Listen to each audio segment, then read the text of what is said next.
बिहार में इस समय अगर सबसे ज्यादा किसी चीज की चर्चा हो रही है तो वो है बीपीएससी की नॉर्मलाइजेशन प्रक्रिया। इसको लेकर के शुक्रवार को राजधानी पटना में पुलिस और बीपीएससी अभ्यर्थियों के बीच दिन भर नोकझोंक भी चली है। पुलिस की ओर से अभ्यर्थियों पर लाठीचार्ज की खबरें भी आई, तो वहीं अब बिहार लोक सेवा आयोग ने नॉर्मलाइजेशन प्रक्रिया को लेकर के पूरी तस्वीर स्पष्ट कर दी है। बीपीएससी ने साफ तौर पर कहा है कि 17वीं संयुक्त प्रारंभिक प्रतियोगिता परीक्षा में नॉर्मलाइजेशन की प्रक्रिया अपनाई जाने संबंधी खबरें भ्रामक हैं, जो सोशल मीडिया प्लेटफॉर्म पर चलाई जा रही हैं। इसी पर पेश है हमारी ये रिपोर्ट।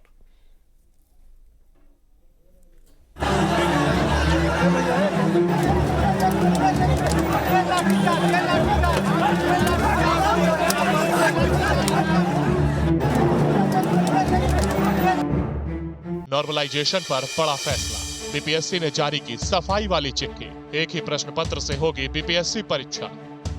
प्रदर्शन के बाद कई छात्र हिरासत में। नॉर्मलाइजेशन को लेकर के प्रेस नोट जारी।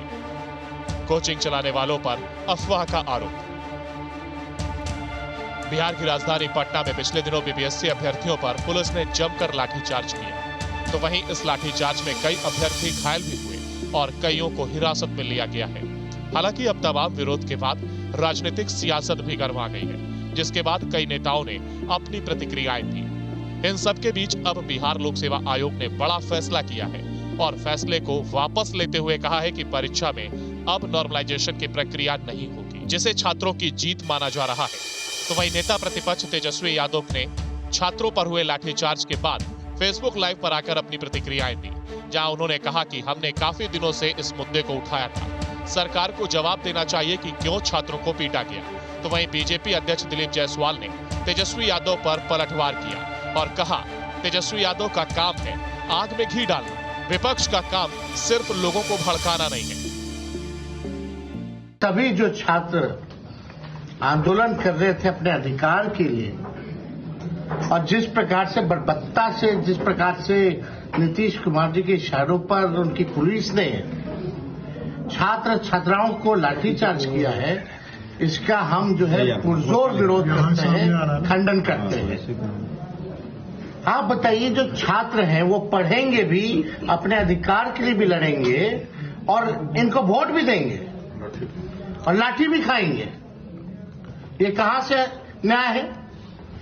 जो छात्र छात्राएं जिनके भविष्य के साथ खिलवाड़ हो रही है, पढ़ो भी, लड़ो भी अपने अधिकार के लिए, लाठी भी खाओ और फिर जाके इनको वोट भी दो।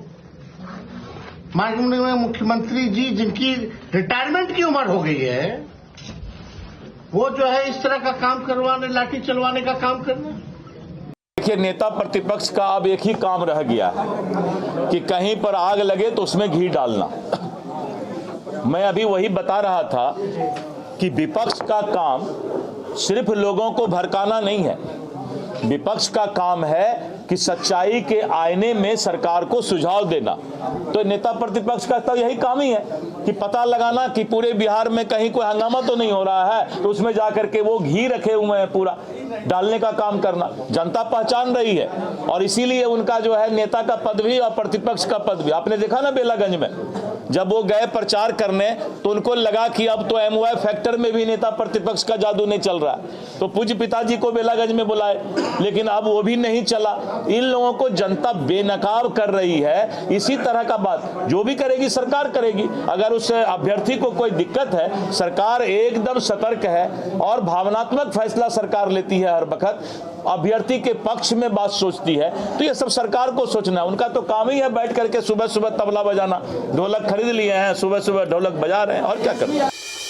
वहीं बिहार स्टूडेंट यूनियन के अध्यक्ष दिलीप कुमार को सचिवालय थाने से सिविल कोर्ट ले जाया गया है, जहां से कोर्ट में पेशी के बाद संभवतः उसके बाद जेल भेज दिया जाएगा।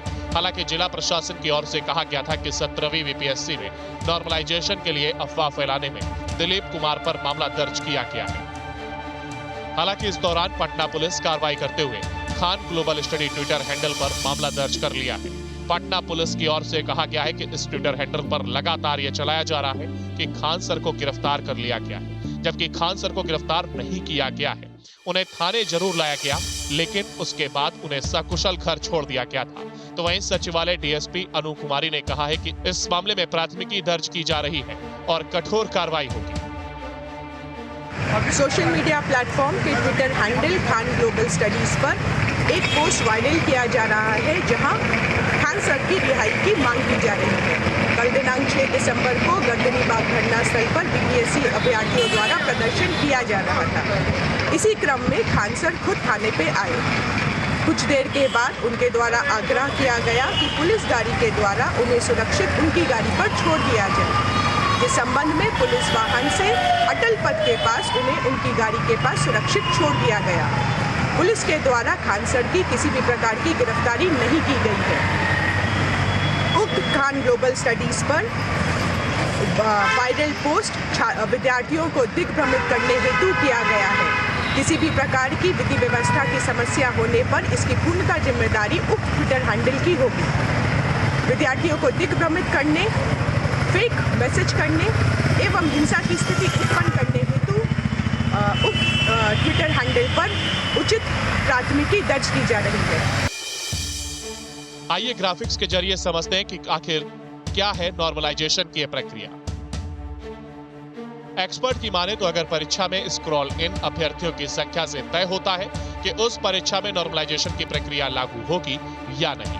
अगर अभ्यर्थियों की संख्या ज्यादा है तो संस्थाएं परीक्षा 2 पाली या दिनों में आयोजित करती हैं और तब उस परीक्षा में नॉर्मलाइजेशन लागू किया जाता है। ऐसे समझा जा सकता है कि 2 पालियों में परीक्षा कराकर सभी अभ्यर्थियों के नंबर को समान कर दिया जाता है। ऐसा इसलिए क्योंकि जब अलग अलग पाली में परीक्षा आयोजित होती है तो प्रश्न पत्र भी अलग अलग होते हैं। कई बार पहली पाली में आसान प्रश्न पूछे जाते हैं जिससे छात्र ज्यादा प्रश्न हल कर पाते हैं। दूसरी तरफ अगली पाली में कठिन प्रश्न आ जाते हैं। ऐसे में दूसरी पाली में अभ्यर्थी कम प्रश्न हल कर पाते हैं। तब परीक्षा आयोजित करने वाली संस्था सभी अभ्यर्थियों के नंबरों 2 पाली को मिलाकर के नॉर्मलाइजेशन प्रक्रिया के तहत सामान्य करती है। बहरहाल बिहार लोक सेवा आयोग ने बीपीएससी 17वीं प्रारंभिक परीक्षा में नॉर्मलाइजेशन को लेकर के तस्वीर साफ कर दी है।